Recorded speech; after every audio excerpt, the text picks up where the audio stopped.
Hi, this is Steve Pastorkovich with VOD TV. I'm here at the 25th Annual ACA Summit. I have the great honor to be with Commissioner Clyburn and Commissioner O'Reilly, and they just finished a great panel talking about what they agreed upon, but there were some aspects of disagreement as well.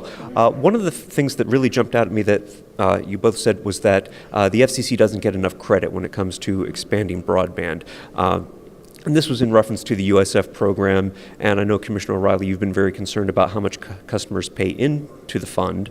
And so I thought if you could elaborate on that a little bit. If the FCC got credit for all the good that broadband does, economic savings with kids doing homework, with telemedicine, things like that, would that change your approach on contribution reform a little bit?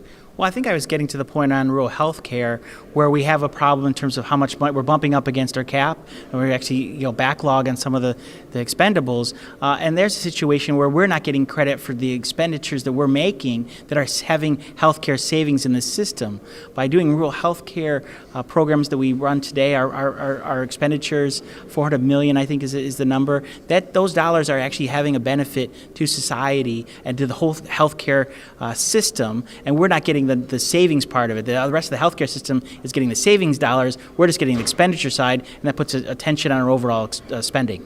That makes the budget problem so much all the more difficult. Commissioner Clyburn? And I have to agree with that, because one of the things, and when I travel across the country, of those persons who have received those health care grants, they have told me how through consortia they've been able to save money that will cost them way more to have service. They've been telling me how many road miles and hospital visits that have been not realized because of what we have done. So I think the studies need to be told. I think we need to do more data collection on exactly what this investment has meant for communities. Now, you mentioned something else that we've been punting a lot, and that's contributions reform.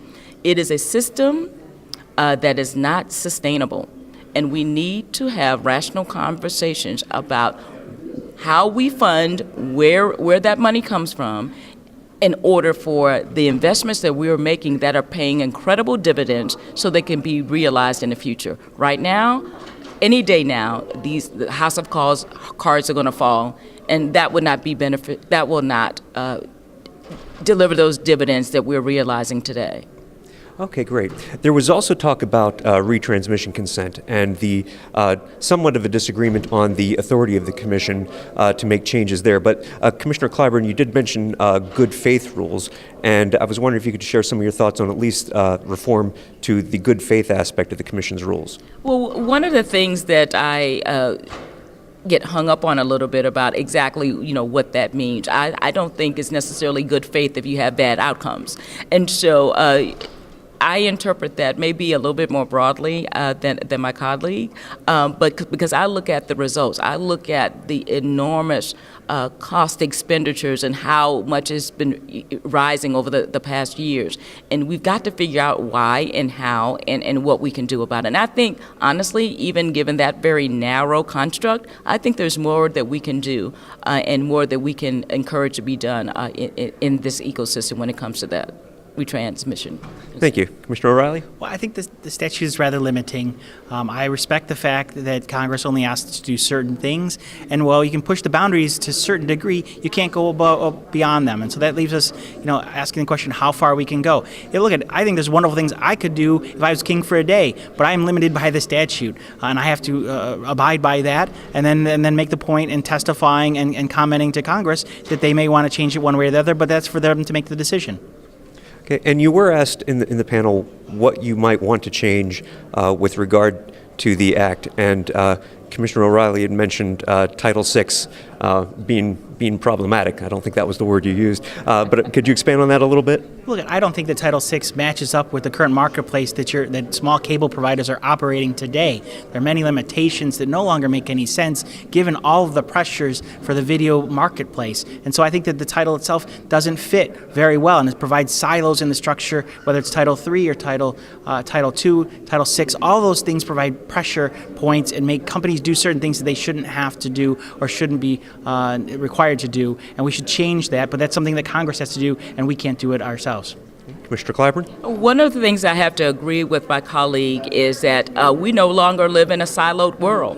And these constructs, these rules and regulations, that law was in a more siloed world. And so that in and of itself causes tensions. But the one thing that has brought us to this point is that law, is that act. And I don't think we would see all of the competition, all of the differentiation of services, all of the incredible offerings today if it weren't for that. So we need to keep in mind that that served as a baseline for incredible evolutions and revolutions in innovations in the industry. Are there a couple of tensions? Yes. Should that have been expected? Yes. But I, like everyone else, thinks that you should always review what you've done and see if there are needs, that we have needs for improvement. The answer is going to be yes with that. How we get to this in this particular environment, that will be a challenge with all due respect. Okay, well, thank you both very much. Really appreciate your time and glad you were here at the summit.